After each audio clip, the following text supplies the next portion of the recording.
Quando a gente tem um paciente com a doença renal crônica proteinúrica, a gente deve sempre buscar a otimização da dose do IECA ou do BRA, para assim a gente conseguir reduzir a pressão intraglomerular e reduzir a progressão da doença renal crônica. Quando o paciente tem uma doença mais avançada, ou seja, tem ali uma taxa de filtração entre 20 e 30, a gente sabe que a gente não deve iniciar uma dose muito elevada do IECA. Ou a gente deve iniciar uma dose pequena e ir progredindo conforme a tolerância do paciente, bem como avaliando os níveis de potássio e de elevação da creatinina.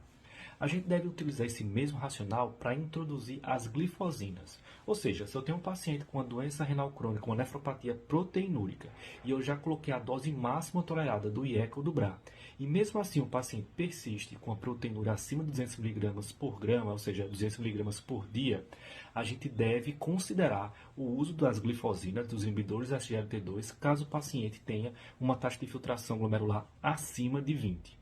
A dica é, nesses pacientes que têm uma função renal mais limítrofe, uma doença mais avançada, a gente deve ficar muito de olho se aquele paciente não pode estar com hipovolemia e assim reduzir ou retirar o diurético, bem como se o paciente não tem uma pressão muito limítrofe. E assim a gente considerar reduzir ou retirar outros antihipertensivos que não IECA, para que a gente consiga colocar a glifosina sem que o paciente altere de forma desproporcional a função renal. Essa é uma medida simples, mas que evita a gente carimbar, rotular o paciente como não tolerante à glifosina.